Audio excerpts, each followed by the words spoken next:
Okay, so I'll start out with some clips from Christmas Eve, and then we'll get into the present moment of the video. All right, all right. I am glad you stopped by.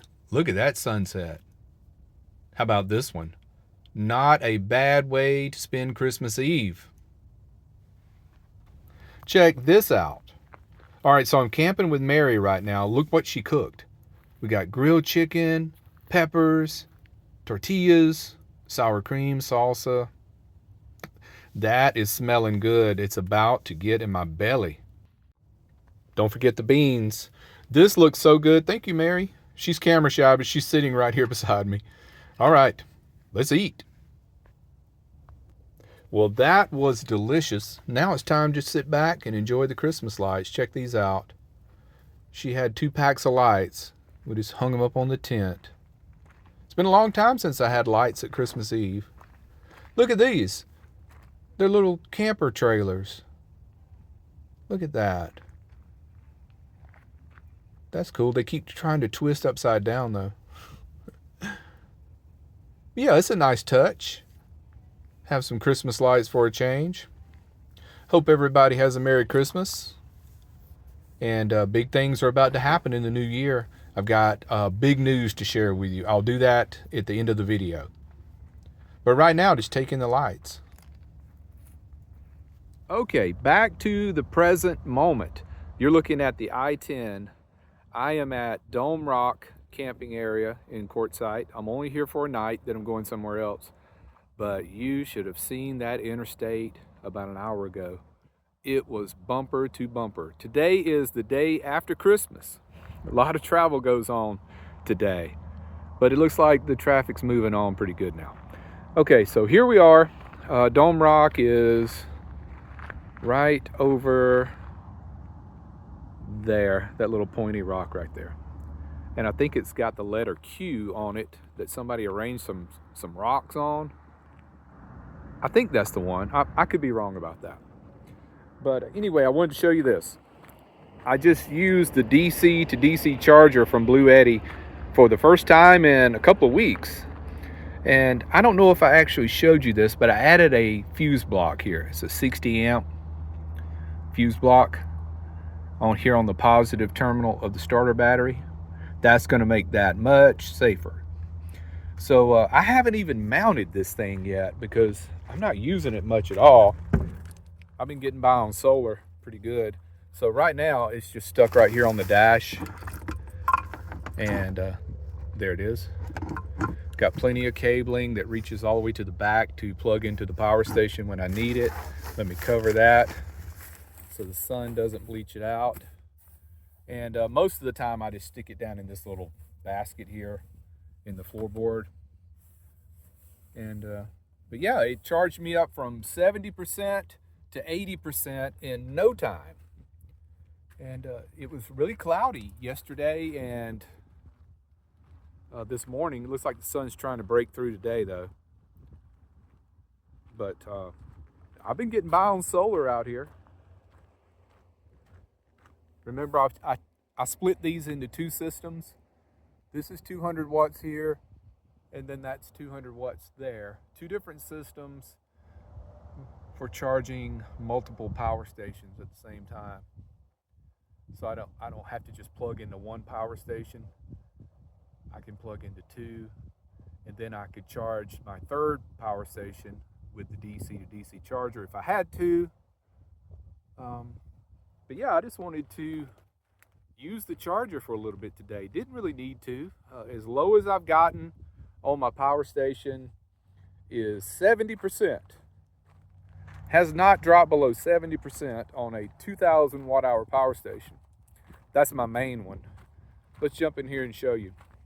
Okay, this is my main power station, 2,000 watt hour of Fury. So it's been a great one. And I'm up to 82% right now. I'm only bringing in 82 watts from the solar on the roof. This is the one I use for my Starlink and maybe other little things.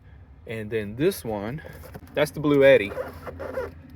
It's 1152 watt hour. And I just use it for charging the e-bike battery. Sometimes I plug my phone into it right there at night since it's right under the bed. But with the 400 watts of solar on the roof and the DC to DC charger, is keeping all of these charged up, no problem. And like I said, most of the time I'm just on solar. But it's really good to have that DC to DC charger just in case I run into a long period of cloudy weather. I can just hook up to that.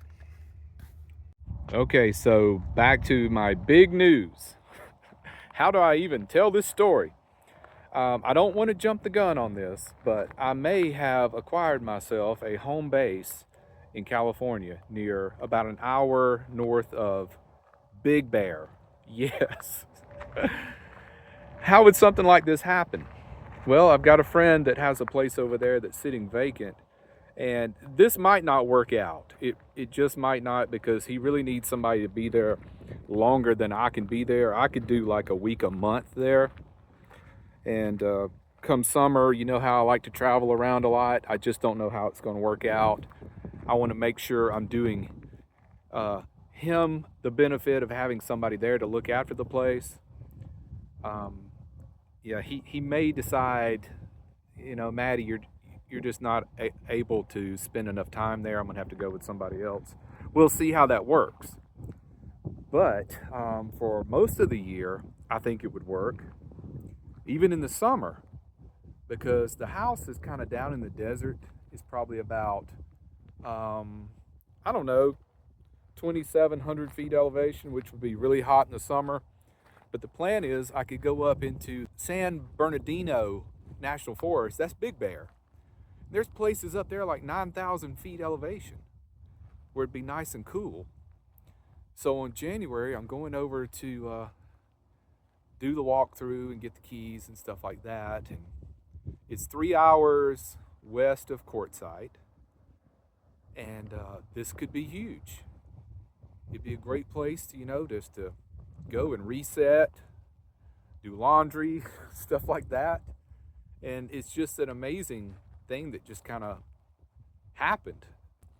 So stay tuned for what might come of it. Like I say, it might not pan out, but then again, it might, and it would be great for me for sure. I just want to make sure that my friend is getting what he needs out of it, because he doesn't have to do this for me, you know. It's just, he's just a kind-hearted person, and I'm just still in shock about the whole thing. I've known about it since for about a month or more, but I didn't want to say anything because but now it's getting down to it, because I'm gonna be going over there on the 1st, it looks like, and just to check it out. And it's a big place, and this is I'm trying to stay calm. Okay, I'm trying to stay calm. I'm trying not to get too excited, you know. But anyway, keep your fingers crossed for me. If he is satisfied with me just being there a week, a month, then everything will be fine. Because, you know, I like to travel. Home base is not really a necessity for me, but it sure would be nice to have.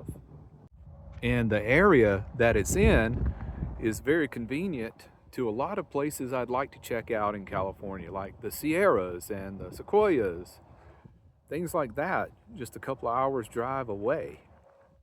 So it could be a great thing. We'll see how it goes. So that's it for now. I'll check in later with more news. Thanks for watching. Take care, be well, and smash the bell.